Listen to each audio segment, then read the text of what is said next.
पतंजलि ग्रामोद्योग में जो कुदरती नैसर्गिक नेचुरल फार्मिंग हो रही है, किस तरह से आप अपने घर में ही खाद और कीट रक्षक तैयार करके प्राकृतिक तरीके से, परंपरागत तरीके से, नैसर्गिक कुदरती तरीके से विषम मुक्त खेती करके अपने आप को सुरक्षित रख सकते हैं और पूरे देश को स्वास्थ्य प्रदान कर सकते हैं।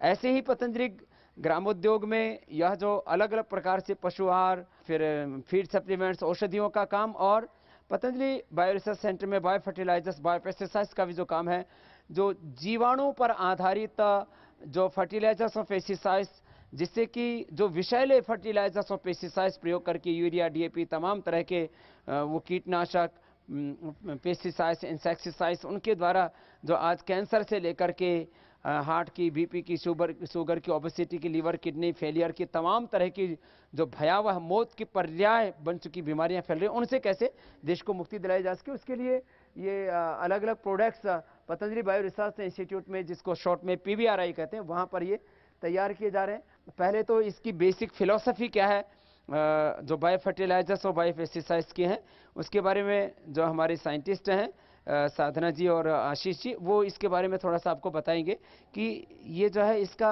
बेसिक फंडामेंटल क्या है, इसके बेसिक प्रिंसिपल्स क्या हैं। ये जीव कहाँ से इकट्ठे करते हो आप खाद और कीटनाशक बनाने के लिए?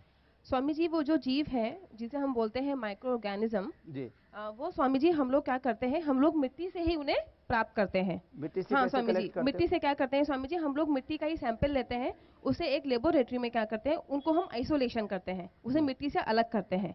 क्या होता है, मिट्टी अलग हो जाती है और जीव अलग जी हो स्वामी जाते जी, हमारे क्या होते हैं, मिट्टी अलग हो जाती है और हमारे जीव अलग हो जाते हैं। कैसे पकड़ते हैं उनको? स्वामी जी देखिए, वो जो जीव होते हैं वो ऐसी आंखों से तो दिखाई नहीं देते, हम इसे नॉर्मल आंखों से देख नहीं सकते हैं। उसके लिए हम लोग क्या करते हैं, माइक्रोस्कोप का यूज करते हैं। उनको अट्रैक्ट करने के लिए कुछ उनको खाना देते जी हैं? स्वामी जी, हम लोग क्या करते हैं, जो आपका ये माइक्रो ऑर्गेनिजम्स है, इनके लिए खाना होता है जिसे हम लोग बोलते हैं मीडियम।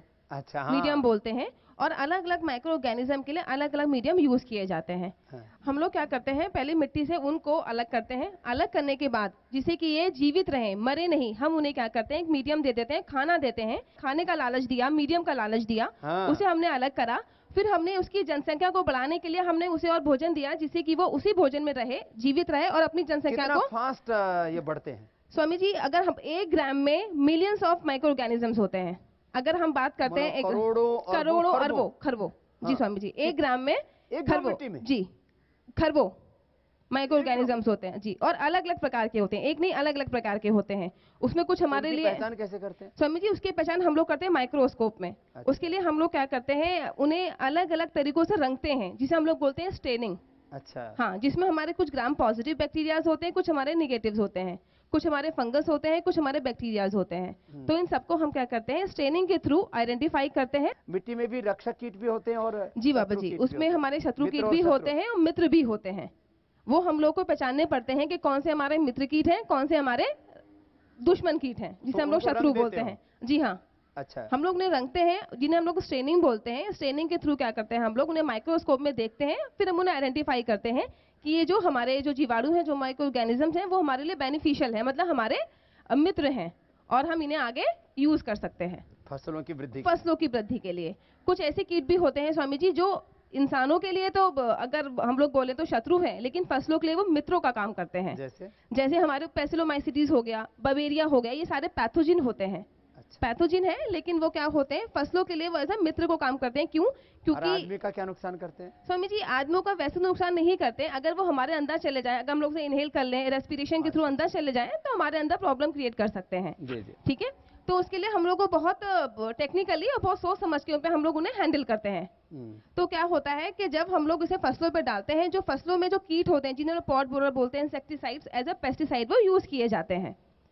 तो वो हमारे लिए शत्रु नहीं है, तरह मित्र हैं। अगर फसलों के लिए मित्रों का काम कर रहे हैं, तो इंसानों के लिए भी मित्र ही माने जाएंगे। तो माने उन जीवों को आइडेंटिफाई किया, कलेक्ट किया, फिर उनकी वृद्धि करी स्वामी जी, और फिर ये अपने आप भी तो बढ़ते होंगे। हाँ स्वामी जी, अपने आप बढ़ते हैं। इनकी शेल्फ लाइफ होती है, मतलब इनकी एक पूरी लाइफ साइकिल होती है। कितने दिन लाइफ साइकिल स्वामी जी होते हैं 6 महीने से 1 साल तक। 6 महीने से 1 साल। 1 साल तक तो इनकी ये लाइफ आपके साइकिल होती है। प्रोडक्ट्स की भी सेल्फ लाइफ हाँ जी, सबकी शेल्फ लाइफ है। जैसे आपने चेतना बनाया, जी स्वामी जी। तो चेतना में कौन सा जीव है? स्वामी जी इसमें क्या है, इसमें अमाइनो एसिड्स हैं। इसमें अमीनो एसिड्स हैं। ये इसमें माइक्रो ऑर्गेनिज्म नहीं है, माइक्रो ऑर्गेनिज्म से हमने पर्टिकुलर अमीनो एसिड को एक्सट्रैक्ट करा है। माने उन जीवों से हमने जो हमारे लिए बेनिफिशियल जो पदार्थ है हमने निकाल लिया। इसमें मतलब जीव नहीं है? इसमें वो जीव नहीं है। तो जीव किसमें है? जीव हमारे स्वामी जी इसमें है। हमारे ये बायोजिंक हो गया, एजेटो हो गया, सुरक्षा हो गया, पीएसपी हो गया, इसमें हमारे तो जीव जब जैसे फसल में प्रयोग करते हैं तो वहाँ पर भी तो कई गुना बढ़ते हैं। जी स्वामी जी, हाँ ये कई गुना बढ़ते हैं। हाँ। ये कई गुना बढ़ते हैं। जैसे हम लोग अभी ये माने जैसे पतंजलि सुरक्षा है। जी स्वामी जी। कितने एकड़ में कितना डालते हैं? स्वामी जी ये डालते हैं हम आपका ये 2 से 3 ml पर लीटर। ये कितनी ml है? स्वामी जी ये हमारा है 2 से 3 ml, इसे उसमें डालते हैं। ये हमारा 5 ml है, ये हमारा 1 लीटर है। इसमें 2-3 ml लिया इसमें। हाँ, इसमें 2-3 ml लेते हैं पर लीटर में मिलाकर और इसका स्प्रे कर देते हैं। कितने एक एकड़ में कितना लगता है? 1 एकड़ में लगता है स्वामी जी ये आपका 250 ml बस। और पानी कितना? पानी स्वामी जी 30 लीटर और 50 लीटर के बीच में। इसके भी फिर वो बढ़ते रहते, ग्रोथ करते रहते। हाँ, ये ग्रोथ करते रहते हैं। और जो पर्टिकुलर जो मतलब जिस फंगस के लिए स्वामी जी ये है फंजीसाइड। सुरक्षा ये फंजीसाइड है जो फंगस जो पौधों को नुकसान पहुंचाती है उसके लिए यूज किया जाता है। ठीक है, ये क्या करती है, सुरक्षा उस फंगस को खत्म कर देता है जो पौधों पे लगी होती है। तो ये तो हो गया कीट रक्षक। जी, कीटों से सुरक्षा करने इसे बोलते हैं कवक रक्षक। कवक रक्षक। और ये नीम? स्वामी जी ये नीम है। ये नीम यूज किया जाता है एज अ बायोपेस्टिसाइड। जो आपने वो रेड बीटल्स होते हैं, व्हाइट बीटल्स होते हैं जो पौधों पे लगते हैं, कुकर बीट्स पे लगते हैं, उनके लिए नीम यूज किया जाता है। माने ये फलों के लिए भी है? हाँ स्वामी जी, ये फलों के लिए भी है, सब्जियों के लिए भी है, अंगूर पे भी। हाँ स्वामी जी, ये तो स्वामी जी नीम की निमोली बनी हुई है। नीम की निमोली से बनाया है। हाँ। नीम की नमोली और ये आपका नीम की पत्तियां, उसका बेस। हाँ, उसका स्वामी जी क्या है। फिर इसमें बायो क्या किया? स्वामी जी इसमें एक टेक्निकल है जिसे हम लोग बोलते हैं एचआर डायरेक्टिन। स्वामी जी ये हर्बल एक्सट्रैक्ट है। हाँ। इसमें माइक्रो ऑर्गेनिज्म नहीं है, ये हर्बल एक्सट्रैक्ट है दोनों। जी। हमने क्या करा, हमारे स्वामी जी जो हमारे पेड़ पौधे, जो हमारे आसपास पेड़ पौधे हैं उसमें बहुत सारी ऐसे इंग्रेडिएंट्स होते हैं जो एज अ औषधि का काम करते हैं पौधों के लिए। तो हमने क्या करा, हमें नीम से वही औषधि हमने अलग करी, एक्सट्रैक्ट करा, उसका पाउडर बनाया। स्वामी जी उसकी रेंज है 1500 ppm। हाँ, हमने उस टेक्निकल को उसमें मिलाया। इसका बेस है नीम का तेल। नीम का तेल में हमने उस टेक्निकल को मिलाया। अब वो स्वामी जी ऐसे काम करा उसने बायोपेस्टिसाइड का।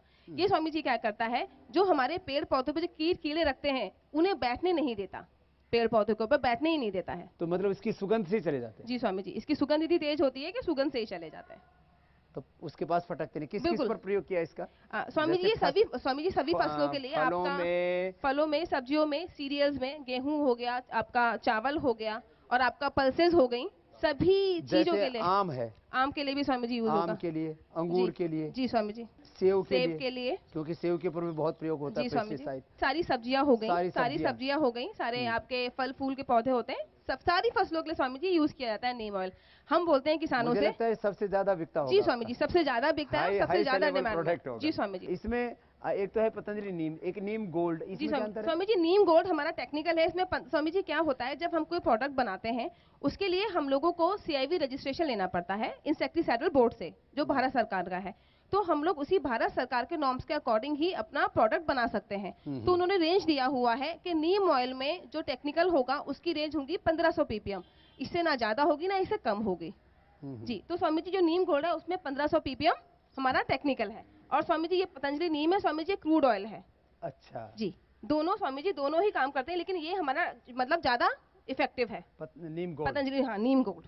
तो ये तो हो गया कीटों से रक्षा के लिए। ये तो एक मतलब सीधा सा फार्मूलेशन हो गया। जी स्वामी जी, ये हर्बल एक्सट्रैक्ट है हमारा। हाँ, हर्बल। और वो हमारे डॉक्टर राजेश जैन बता रहे थे कि उन्होंने पानी की जगह छाछ में मिला करके डाला, खट्टी छाछ में। जी, 15-20 दिन पुरानी। तो इसके रिजल्ट और ज्यादा कई गुना बढ़ गए। क्योंकि स्वामी जी छाछ में भी हमारे कुछ माइक्रो ऑर्गेनिजम्स होते हैं। छाछ में, दही में माइक्रो ऑर्गेनिजम्स होते हैं। वो क्या करते हैं, इस चीज का इफेक्टिवनेस और बढ़ा देते हैं। खट्टी छाछ का उन्होंने जो फंगस के ऊपर प्रयोग किया और इसको डाल के किया तो 20 गुना ज्यादा खैर 20 गुना इसका असर बढ़ जाता है। जी स्वामी जी। फिर ये तो हो गया। और क्या है? और स्वामी जी ये हमारा है अभिमन्यु। ये भी स्वामी जी हमारा हर्बल एक्सट्रैक्ट है। जैसे हमारे कुछ पौधे होते हैं, जैसे मैंने आपको बताया, आपका पामा रोजा हो गया, लेमन ग्रास जिसे बोलते हैं नॉर्मल, हमारा तुलसी हो गई, है ना। और स्वामी जी ऐसे हमारे बहुत सारे पेड़ पौधे होते हैं। तो क्या होता है, ये हमारे 5 पौधों का एक्सट्रैक्ट का कॉम्बिनेशन, इसे बोलते हैं हम लोग हर्बल एक्सट्रैक्ट है ये भी। जैसे हमारा इसमें एचेटेरेक्टिन पर्टिकुलर, स्वामी जी इसमें आपका है, एक तो स्वामी जी ये काऊ यूरिन बेस्ड है, इसमें काऊ यूरिन भी है और आपका हमारा हर्बल एक्सट्रैक्ट भी है जी, 5 पौधों के, और नीम ऑयल है स्वामी जी। अच्छा जी। ये as a insecticide, fungicide, pesticide, तीनों तरह से इसे यूज कर सकते हैं, लेकिन सबसे इफेक्टिव है स्वामी जी फंगस पे ये, एज अ फंजीसाइड सबसे ज्यादा इफेक्टिव है ये। और स्वामी जी ये है स्पर्श, ये है स्वामी जी एज अ स्टिकिंग एजेंट का काम करता है। जब हम इसे किसी भी लिक्विड के साथ मिला के डाल देते हैं तो ये क्या करता है, पौधों की पत्तियों पर चिपक जाता है, बिल्कुल कि जैसे होता है ना, जैसे हमने कोई स्प्रे करा और तुरंत बारिश हो गई, तो जो नीम डाला या सुरक्षा या अभिमन्यु जो भी डाला, हाँ, फिर बारिश हो जाती है तो सारा इफेक्ट हट जाता है, बारिश में वो धुल जाता है। अगर इसे मिला के डालेंगे तो स्वामी जी क्या होगा, वो पत्तियों से चिपक जाएगा, जो उसका प्रॉपर जो वो है उसे असर है वो ज्यादा देर तक टिका रहेगा। ये स्पर्श बनाया गया कि जो है उसको चिपका रहे। हाँ, हमारा जो प्रोडक्ट है, हम कीटनाशक कीटरक्षक जो भी डाल रहे हैं कि वो उससे चिपका रहे पत्तों से, बिल्कुल उसके गिरे नहीं। ये सुजीवा किसके लिए करते हैं? सुजीवा स्वामी जी ये भी हमारा क्या है, ये भी हमारा अमाइनो एसिड और सीड बीड एक्सट्रैक्ट प्रोडक्ट है। इसमें क्या होता है स्वामी जी, ये हमारा पौधे को बढ़ने में महत्वपूर्ण योगदान है इसका। और स्वामी जी ये क्या करता है, जो हमारे माइक्रोफ्लोरा, जो माइक्रो ऑर्गेनिजम्स हैं जो मिट्टी के अंदर होते हैं, उसके माइक्रोफ्लोरा को बढ़ाता है, उसकी क्रियाशीलता को बढ़ाता है Swami ji. As a amino acid, as a growth promoter का भी काम करता है। कितना प्रतिशत इसमें वृद्धि करने में मदद करता है? स्वामी जी ये वृद्धि करता है 20 से 30% तक स्वामी जी वृद्धि करने में मदद करता है। जैसे गेहूं में क्या वृद्धि करेगा? स्वामी जी क्या होता है, जैसे हमारा जर्मिनेशन नहीं हो पा रहा है ठीक तरह से, हमारा 1 या 2 टीलर्स निकले हैं, अगर हम लोग से स्प्रे करेंगे तो स्वामी जी हमारी क्या 6 से 7 जो उसकी शाखाएं होती हैं वो 6 to 7 बढ़ जाती हैं। तो इसमें परसेंटेज बढ़ गया उसका, हाँ, स्वामी जी, हाँ, ग्रोथ शाखाओं का। स्वामी जी हाँ, तो ये सुजीवा उसके लिए। और स्वामी जी इनका एक यूज और है, अगर हम लोग क्या करते हैं, जो मेनली जो पौधों को जो डिजीज लगती है वो नीचे से लगती है, जिन्हें बोलते हैं सॉइल बॉर्न डिजीज। अगर हम लोग नीम ऑयल से, सुरक्षा से, इन सब से अगर हम लोग अपनी सीड को ट्रीट कर दें, बीज संस्कार कर दें, उसको उसमें डाल करके जैसे 10 मिनट तक, 10 या 15 मिनट तक छोड़ दें, उसके बाद स्वामी जी हम इनकी सोइंग कर दें। ऐसे ही जो हमारे नर्सरी के लिए जो हमारे ये बीज संस्कार के लिए भी इनका प्रयोग जी स्वामी जी, और स्प्रे भी करते हैं। और स्वामी जी जो हमारे आपकी जो ये होती है नर्सरी के लिए जो पौधे होते हैं, जिनको हम ट्रांसप्लांटेशन बोलते हैं, जैसे आपका पैडी का हो गया हमारी, और जो कलीफ्लावर की नर्सरी हो गई, उन नर्सरी के लिए भी स्वामी जी उन पौधों को हम इसे ट्रीट करेंगे 10 से 15 मिनट, फिर हम उन्हें लगाएंगे, तो हमारी जो नीचे से आने वाली जो सॉइल बोर्न डिजीज है वो पौधे पर नहीं आएंगी, इफेक्ट नहीं करेंगी। ह्यूमिक है स्वामी जी, ह्यूमिक और जाइम है जी स्वामी जी। ये ह्यूमिक स्वामी जी हमारा पीवीआरआई ने क्या करा है, सारे सेगमेंट के ध्यान में रखते हुए प्रोडक्ट बनाए हैं। हम लोग ने प्रोडक्ट बनाए हैं बेसल डोज से, कि जब किसान जब अपनी खेत की जुताई करे तब से हमारे प्रोडक्ट यूज करना शुरू कर दे। जैसे जब जुताई करेगा तो हमारा जैसे ये जैविक खाद है, ये जैविक खाद ये दानेदार शायद पहली बार बना है इंडिया में, पहली कंपनी है जो दानेदार में जी स्वामी जी पहली बार जैसे दानेदार खाद इस तरह से ऑर्गेनिक खाद वो पतंजलि बनाया है। लोग डीएपी आदि के रूप में तो डालते थे जी स्वामी जी, लेकिन डीएपी में इसमें फर्क है। डीएपी तो फसल से शायद 1-2 दिन पहले डालते हैं जी, और ये करीब सप्ताह से लेकर के 10 दिन पहले डालते हैं। और इसकी मात्रा कितनी डालते हैं एक एकड़ में? स्वामी जी 50 से 80 किलो पर एकड़। 50 से 80 किलो पर एकड़। ये स्वामी जी हमारा ऑर्गेनिक है। इसकी फायदा क्या होता है स्वामी जी? क्या क्या चीजें हैं स्वामी जी? इसमें सिटी कंपोस्ट बेस्ड प्रोडक्ट है हमारा, जो सिटी कंपोस्ट बेस्ड, और हमारे माइक्रो न्यूट्रिएंट्स और मैक्रो न्यूट्रिएंट्स जो हमारे मिट्टी को और पौधों को जो पोषक तत्व चाहिए, जैसे एनपीके हमारा जो मेन कंपोनेंट हो गया, आपका जिंक हो गया, सल्फर हो गया, फेरस हो गया, ये सब चीजों का मिक्सचर है स्वामी जी। इसका बेस है सिटी कंपोस्ट जी, और उसका ग्रेन्यूल बनाया गया है। स्वामी जी क्या होता है, डोज 50 से 80 किलो रखी हुई है हम लोगों ने, लेकिन डीएपी और इसमें यही फर्क होता है कि अगर आप इसे ज्यादा भी डाल दोगे इससे फसलों को कोई नुकसान नहीं पड़ेगा। और अगर आप लोग जुताई के समय से नहीं डाल पाए, बीज रुपाई के समय नहीं डाल पाए, तो आप जब प्लांट की ग्रोथ, जब जर्मिनेशन हो जाता है, अगर तब भी आप इसे डालोगे तो तब भी ये काम करेगा।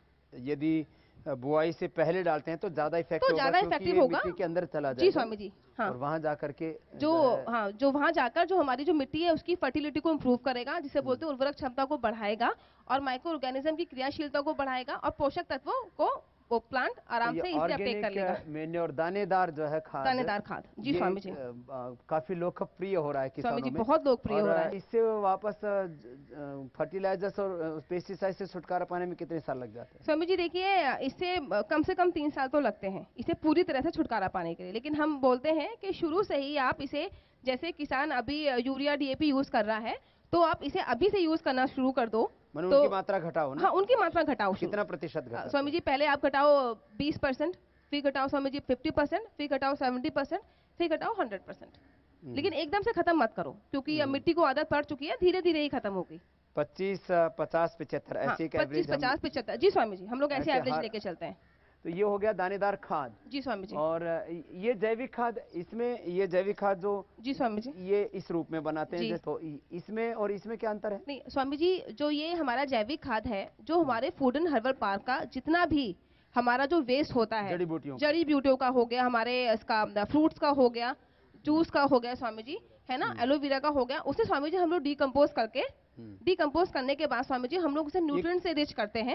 कंपोस्ट खाद हो गया जी स्वामी जी, एज अ कंपोस्टिंग खाद है स्वामी जी। और हम लोग इसे बायो फर्टिलाइजर से और माइक्रो न्यूट्रिएंट से एनरिच करने के बाद ये खाद तैयार होता है। इसमें जोड़ा क्या इसमें स्वामी जी? इसमें बायो फर्टिलाइजर हमने जोड़े। बायो फर्टिलाइजर जब आपका पीएसबी हो गया, एजेटो हो गया, हाँ, एजोस्पाइरिलम हो गया, आपका जेडएसबी हो गया, हाँ स्वामी जी, ऐसे हम लोग बायो फर्टिलाइजर में मिलाते हैं, तो जिससे ये हमारा एनरिच हो जाता है। जीवाणु कितने मात्रा में मिलाते हैं स्वामी जी? देखिए, उनकी क्या है, अब जैसे हम लोगों को ये 2000 किलो अगर बनाना है स्वामी जी, तो उसमें हम लोग क्या करेंगे, 200 लीटर या 100 लीटर, इस हिसाब से स्वामी जी हम लोग उसमें जीवाणु मिलाते हैं। लिक्विड जी, लिक्विड भी मल्टीप्लाई होते हैं स्वामी जी, वो मल्टीप्लाई होते रहते हैं। तो ये इसमें खाद में पैकिंग करने के बाद भी बढ़ते रहते हैं? जी स्वामी जी, क्योंकि स्वामी जी इनका आपका और खेत में जाने के बाद भी और बढ़ते रहेंगे। जी स्वामी जी। तो इसकी लाइफ कितने दिन की स्वामी जी? 1 साल। 1 साल तक, माने जब से इसमें वो बायो फर्टिलाइजर्स मिलाए गए और इसमें रखे रहे, तब भी बढ़ते रहे, और खेत में जाने के बाद फिर और स्वामी जी खेत में जाने के बाद ये और ज्यादा बढ़ जाते हैं, क्योंकि इन्हें अपना क्या होता है, एनवायरनमेंट मिल जाता है, अपनी फेवरेबल कंडीशन मिल जाती है, अपने और दोस्त भाई मिल जाते हैं, जिससे कि और बढ़ते रहते हैं स्वामी जी। तो इनकी वृद्धि में मदद मिलती है जी, इनकी जनसंख्या वृद्धि होती रहती है। जी स्वामी जी। और ये जो पंच योग है, ये क्या है? ये थोड़ा ज्यादा ब्लैक है जी, इसका कारण क्या है? स्वामी जी, इसमें लिग्नाइट रहता है, डोलामाइट रहता है। ये अगेन फर्टिलाइजर कंट्रोल ऑर्डर के अंतर्गत ये जो है प्रोडक्ट बनाया जाता है। तो इसमें ये कैरियर दिए गए हैं, ये न्यूट्रल है, इनका पीएच न्यूट्रल रहता है 7 के आसपास। तो उसमें हमारे स्टेबलाइज होके रहते हैं, जीवाणु जो है वो ग्रोथ नहीं करेंगे, रुके रहेंगे। जब हम इन्हें, इसमें 2 पैकेट हैं, एक न्यूट्रेंट का है, एक बायो फर्टिलाइजर का है। तो जो जीवाणु वाला पैकेट है उसको जब हम लोग मिलाते हैं, और उसके साथ 10 केजी का 1 एकड़ के लिए ये पर्याप्त रहता है। 10 केजी 1 एकड़? जी। इसको 100 से 150 केजी गोबर की सड़ी हुई खाद में अगर मिक्स कर देते हैं, मिला के डालते हैं, तो इसका प्रभाव और भी ज़्यादा जो है बढ़ जाता है। इन दोनों को एट ए टाइम, जब हमें अप्लाई करना है सॉइल पे, जब हमें मिट्टी में डालना है, उसे डालने जाना है खेत में, फसल बोने से पहले, जी, तब इसको दोनों को मिलाया जाता है एक साथ। तो इसमें जीवाणु भी मिक्स हो जाते हैं, जो गोबर वाली खाद है जी, उसके अंदर इसको मिला देते हैं। जी। तो इसका नाम पंचयोग क्यों रखा? 5 क्या क्या चीजें इसमें? इसमें 5 तरीके के बायो फर्टिलाइजर स्वामी जी मिलाए जाते हैं। इसमें पीएसबी, एजोटो, एजोस्पाइरिलम, राइजोबियम और जिंक सोल्युबलाइजिंग बैक्टीरिया, ऐसे करके कुछ। तो ये अलग अलग बैक्टीरिया एक जगह इकट्ठे कर दिए, तो ये एक दूसरा बैक्टीरिया एक दूसरे को नुकसान तो नहीं करता? ये बहुत सिंपल है। एग्रीकल्चर ग्रेड के जितने भी माइक्रो ऑर्गेनिज्म होते हैं जो हमारे लिए लाभदायक होते हैं, वो कभी भी एक दूसरे को नुकसान नहीं पहुंचाते हैं, मिलजुल के रहते हैं। जी, वो मिलजुल के रहते हैं। ये प्रकृति का नियम है। और जो हानिकारक होते हैं ये उनको ग्रो नहीं करने देते हैं। मित्र मित्र एक साथ हो जाते हैं, वो कभी एक दूसरे को हानि नहीं पहुंचाते हैं, और जो शत्रु हैं उनको सप्रेस करके रखते हैं, उनको पैदा नहीं होने देते हैं। तो इसका प्रयोग करने से क्या फायदा होगा? ये स्वामी जी कंसंट्रेट है, इससे 2 फायदे हैं। जो न्यूट्रिएंट मिल रहा है, एक तो 2 तरीके के फॉर्म होते हैं, एक ऑर्गेनिक, एक केमिकल। तो जो केमिकल पहले से डाला गया है डीएपी और यूरिया की फॉर्म में मिट्टी में, उसको कम करता है, डाइल्यूशन कर रहा है जहर का, जो उसको थोड़ा और घुलनशील कर रहा है, और ऑर्गेनिक चीज उसके अंदर जा रही है मिट्टी के अंदर, मतलब गोबर जाए जितना ज्यादा तो उतना जहर का असर कम होता है। ये करता है। दूसरा, केमिकल डालने से, जैसे अंग्रेजी दवाइयाँ खाने से हम लोगों के जो नॉर्मल सेल्स होते हैं शरीर में, उस पर फर्क पड़ता है। उसी तरीके से केमिकल फर्टिलाइजर का यूज करने से जो मिट्टी के अंदर रहने वाले जीवाणु हैं उनका संसार भी खत्म होता है। तो माने जो करोड़ों अरबों जो उसके अंदर सूक्ष्म जीव होते हैं, जी, वो सूक्ष्म जीव फर्टिलाइजर्स हैं और पेस्टिसाइड्स हैं, उनसे मरते हैं वो। जी, वो केमिकल से सिर्फ मरते हैं। केमिकल पेस्टिसाइड हो, केमिकल फर्टिलाइजर हो, उनकी गर्मी वो बर्दाश्त नहीं कर पाते, इनको मॉइस्चर चाहिए होता है। जैसे दिखने वाले और न दिखने वाले जो सूक्ष्मदर्शी यंत्रों से आप जो लोग देख करके फिर उनको इसमें जो है उनको फ्रेंडली एनवायरनमेंट देके जो उनको ग्रो करते हो आप लोग, उनको अच्छा वातावरण देके, वो उन जो है उनको ये केमिकल वाले तो खत्म करेंगे, वो खत्म करते और हैं, ये उनको बढ़ाता है, ये बढ़ाते हैं। जब आप लैब्स में उनको तैयार करके फिर ये इसका बेस क्या होता है? स्वामी जी, इसको फर्मेंटर में बनाया जाता है। जो बायो फर्टिलाइजर जो बोले जा रहे हैं, जो माइक्रो ऑर्गेनिज्म है, जो जीवाणु हैं, उनको मीडिया वही दिया जाता है। वेज एक्सट्रैक्ट होता है, न्यूट्रिएंट अगार होता है लैब स्केल पे या जब अप स्केलिंग करते हैं तो।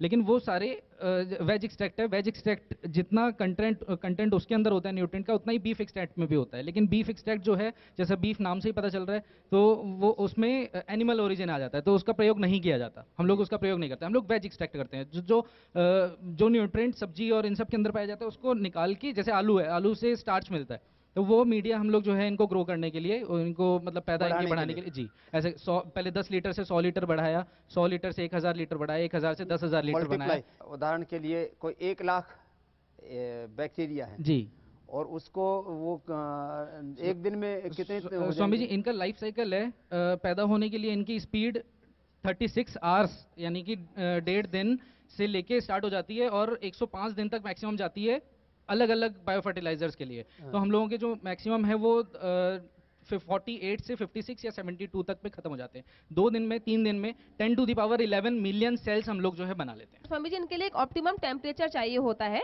कि इस पर्टिकुलर टेम्परेचर पर ही ये बढ़ते हैं। जैसे हम बात करते हैं बैक्टीरिया की, तो उसके लिए हमें 30 डिग्री सेंटीग्रेड टेम्परेचर चाहिए जिस पे इन्हें फेवरेबल कंडीशन मिलेगी और बढ़ेंगे।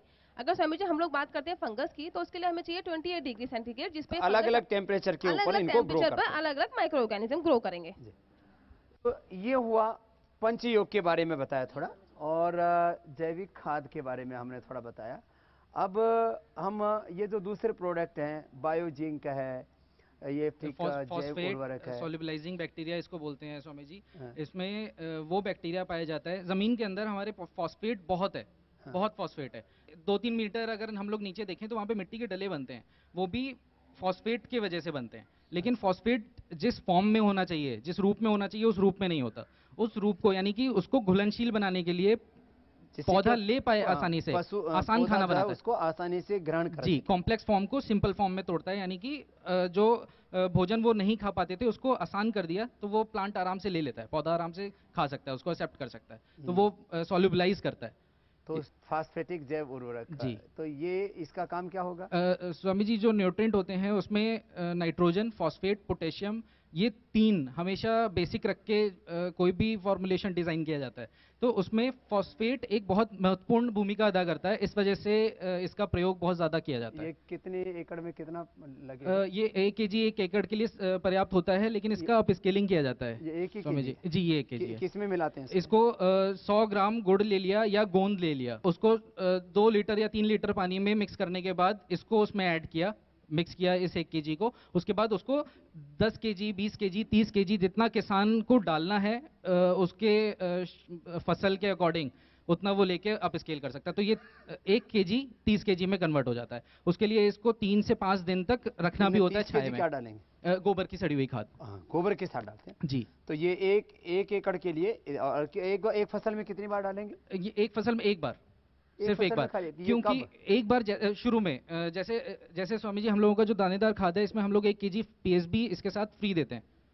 तो वो इसी खाद में 50 to 80 kg जो है, 50 से 80 kg खाद में ही हमने अगर 1 kg पीएसबी मिला दिया, तो ये 7 से 10 दिन, हमने फसल के 7 से 10 दिन जो बोला वो यही लेता है ग्रो होने में। तो जहां 1 kg में अगर 1 लाख सेल्स थे, तो वो 80 kg में 80 लाख हो गए। ये बड़ा सिंपल कैलकुलेशन है, लेकिन वो 80 लाख नहीं होते, वो 80 लाख के आगे भी 6-7 और जीरो लग जाएंगे। तो उस तरह से इससे ये सब्जियों में, फलों में, सब हर चीज में, सबसे ज्यादा वेजिटेबल्स और फसलों में इसका प्रयोग किया जाता है और रिजल्ट्स बहुत अच्छे हैं। 30 to 40% हमेशा यील्ड में इंक्रीज देखा जाता है। तो 30% पहले ही साल? जी, पहले साल, अगर सही डोज और सही टाइम पे इसको डाला जाता है। तो 30% आप अपनी फसल की उपज बढ़ा सकते हैं, अपनी आमदनी बढ़ा सकते हैं। ये तो बहुत अच्छा है जो है फास्फेटिक जैव उर्वरक के द्वारा। एक तो ये हुआ। फिर इसमें ये बायोजिंक क्या काम करता है? ये जिंक सॉल्युबलाइजिंग है। जैसे फॉस्फेट एक उसी फॉर्म में है जो कॉम्प्लेक्स है, मतलब पौधा उसको वैसे नहीं ले पाता, सिंपल फॉर्म में नहीं है, वो नहीं ले पाता। और जितने भी हम लोगों के प्रोडक्ट हैं ये सारे वर्सेटाइल हैं। वर्सेटाइल का मतलब सब पौधों के लिए, सब फसलों के लिए लेकिन इनका फिर प्रयोग भी किया जा जिंक सकता है। वैसे भी जिंक किस किस के लिए ज्यादा? स्वामी जी, जो जीवाणु बायो फर्टिलाइजर कैटेगरी में जो बायोजिंक है, ये वाइड वैरायटी है, ये सबके लिए हम लोग यूज कर सकते हैं। जो जिंक वो है ऑर्गेनिक में, ऑर्गेनिक में जिंक ये देखेंगे, हाँ। ये ग्लूकोनेट बेस्ड ऑर्गेनिक प्रोडक्ट है जी। इसमें क्या अंतर है? जी, ये ऑर्गेनिक बेस है, ये बायो बेस है। बायो बेस मतलब ये जीवाणु है, ये डायरेक्ट कल्चर है। इसमें जीवाणु हैं जी, ये, और फिर ये मल्टीप्लाई हो करके ये होके जो जमीन में जिंक हम लोगों का पहले से प्रेजेंट है, हर न्यूट्रिएंट जमीन के अंदर रहता है, बस उसको पौधे तक पहुंचने की जरूरत होती है, या पौधा जिस फॉर्म में खाता है उस फॉर्म में उसको उपलब्ध कराने की जरूरत होती है, बस और कुछ नहीं। अलग अलग जमीनों में कहीं कहीं तो फिर ये जीवाणु पहले ही ज्यादा होते हैं, और कहीं कहीं कम होते हैं। जी, मतलब कहीं तो जितना रिक्वायर्ड है उतने भी रहते हैं। जी, भारत में 12 प्रकार की मिट्टी स्वामी जी पाई जाती है, तो उसके अकॉर्डिंग इसका जो है डिमांड बदलता है। इतना किसान जो अपनी ज़मीन पे खेती करता है उसको भी पता रहता है कि उसको किस चीज़ की कमी हो रही है, अदरवाइज सॉइल टेस्ट करके भी पता चल जाता है कि किस चीज़ की कमी हो रही है। हमने एक वैन बनाई है जी जी, कि हम पता लगा सकें कि किस जमीन में जिंक की कमी है जी, किस में जो है वो बैलेंस है, किसमें नाइट्रोजन, फॉस्फेट, पोटेशियम, कैल्शियम क्या कम है वो पता चल जाता है। जहाँ फिर जिस चीज की जरूरत है उसके हिसाब से रिकमेंडेशन ये एक नॉर्मली मतलब पौधे को जितना जिंक चाहिए, और जिंक के माध्यम से फिर जो दूसरे पोषक तत्व उसको मिलते हैं, जी जी, तो वो उतना मिलाने में मदद। बायो जिंक में ऑर्गेनिक जिंक में क्या फर्क है? जी स्वामी जी, जैसे आटा है, आटे का रोटी भी बनता है और ब्रेड भी बनता है। ये डायरेक्ट वो चीज़ है जो आटे का ब्रेड में कन्वर्जन कर देगा, यानी कि कॉम्प्लेक्स को आसान में तोड़ देगा। जी जी। तो ये कल्चर हो गया, ये वो ब्रेड है जो और आसान फॉर्म में है। इसका टाइम 30 दिन, फसल लगने के 30 डेज के बाद स्टार्ट हो जाता है। आप इसका स्प्रे करते हैं, फॉलियर स्प्रे होता है। एक एकड़ में कितना लगता है? 250 ml, 250 ml बस जी, एक बार? जी। अच्छा। जिंक, सल्फर, पोटाश, ये तीनों ही 250 ml लगते हैं। अलग अलग एक तो ये लगता है जी, 15 से 20 लीटर पानी लेके फॉलियर स्प्रे किया जाता है इसका। ये भी उतना ही, ये भी उतना ही जी। सल्फर भी, और ये पोटाश जी, ये तीनों ग्लूकोनेट बेस्ड मीडियम में फर्मेंटेशन से जीवाणुओं द्वारा बनाए गए ही प्रोडक्ट हैं, तो ये ऑर्गेनिक होते हैं। ये ऑर्गेनिक जी, जीवाणु द्वारा बनाए गए प्रोडक्ट हैं, जीवाणु द्वारा जिनको तैयार किया जी। अब जैसे एक ताज़ा, एक तो जीवाणु है और एक जीवाणु के द्वारा तैयार किया गया, तो जो द्वारा तैयार किया है वो ऑर्गेनिक होता है। हाँ, ये ऑर्गेनिक हो जी। और ये जो है ये जीवाणु है, कल्चर, ये कल्चर है जी।